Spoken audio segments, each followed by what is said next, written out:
Okay, before I get the hate storm of a lifetime, I just want to say that I don't hate Promised Neverland. I actually really like it, which is why I'm making this video right now. That and for that sweet, sweet YouTube trending money. Speaking honestly, I think it's one of the better shows this season, if not the best.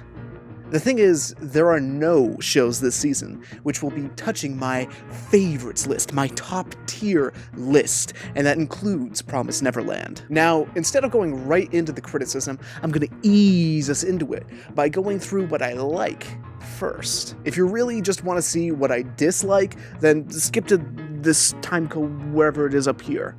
Alright, 3, 2, 1, go! One of the main problems when it comes to adapting anything from one medium to another is the problem of pacing. Think of your favorite Harry Potter storyline being cut from the movies. The thing is, it's practically impossible to keep the same pacing, so these things are bound to happen. Generally speaking, with so many manga having been made and adapted, there has arisen a sort of golden rule for chapter to episode ratio, which works because both manga and anime are serialized formats. Manga, the former, being shorter than the new anime. We can see this with Promised Neverland, where roughly 3 chapters are adapted into one episode. 2 to 3 chapters is generally seen as the golden ratio that we were talking about earlier. When this is done correctly, the worst that can happen is a slight restructuring.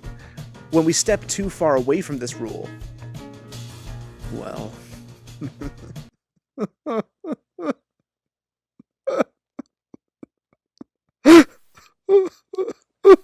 Promised Neverland follows this rule so well that I, your god, the manga reader, can usually predict exactly where the episode is going to end, and probably even the season finale if I'm going to be honest with you. All of this is what we can call the larger scale pacing. We'll talk about smaller scale in a bit, don't worry. And it's not the only thing Promised Neverland does right, it's also got some of, in my opinion, the best visuals this season. With an asterisk. Everything from the stills to the fluidity of the animation to its color palette. This is some good looking cartoon right here! Also, if you think Dororo's opening is fire, it's not, then this opening is the ground zero to a nuclear bomb.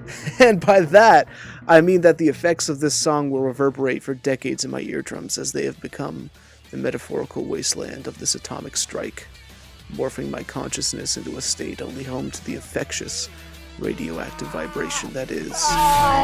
Make it stop! Promised Neverland does something that I think all modern anime should do.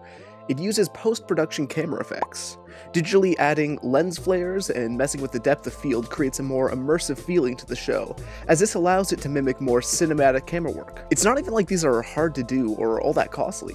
Most anime just doesn't really bother with it. All it takes is a few extra minutes in the editing suite, and boom bam, there's your jam!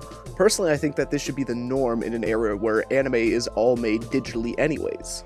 I guess what I'm trying to say is that in a perfect world, this shit's average, but the world isn't perfect.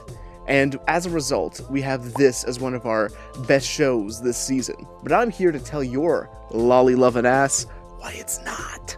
Despite Neverland's excellent chapter to episode ratio, the episodes often feel empty. The large-scale pacing is fine, but when we look at the smaller-scale pacing of the show, it really starts to crumble. And what I'm talking about when I say smaller-scale pacing, I'm not talking about the progression of episode by episode, but rather the flow and emphasis on scenes in any particular episode. Storytelling is all about the climax, the crescendo, the coming. To have a satisfying story, there must be some big reveal or set piece, or just an endpoint, really. In serials, there are smaller ones. You might know them as cliffhangers. Well, Promised Neverland tries to do those, and it does them pretty well in the manga. It's kind of like the anti-Death Note in that it takes mind games with lives on the stake and somehow makes them boring.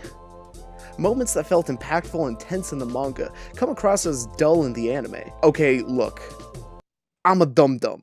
I like it when a show makes a big fuss about something very tiny, all the little things. And when it doesn't, to some extent, I feel a little fucking cheated. Am I supposed to get excited at this? Oh, hey man. Hey man. How's it going? Yeah, no, I can't really talk right now. I've gotta study. Shit. Yeah, it's pretty chill, except that if I fail, they're gonna kill me. Okay. I think Promised Neverland could have easily become a classic had the direction been a little stronger, and by little I mean a lot. As it stands, there's very little which helps any of the earlier scenes leave any sort of impression, aside from the initial Soylent Green type reveal, where the manga shows scenes with large panels and lots of negative space preceding smaller build-up panels to show significance and add a sense of tension. The anime just doesn't.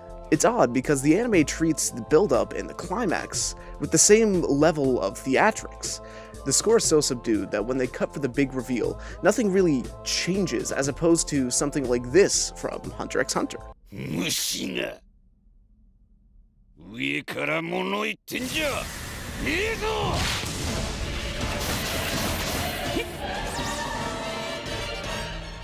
And don't get me wrong, there's some cool visual stuff here, but it's the kind of stuff an art student would add to spice things up. Like this clock scene. It honestly doesn't really add anything other than movement to an already bland and static shot, which, by the way, this show is littered with. I guess what I'm trying to say is, as far as adaptations go, this isn't all that good. It takes more than ticking off the boxes and adding weird clock stuff to make a manga work as an anime.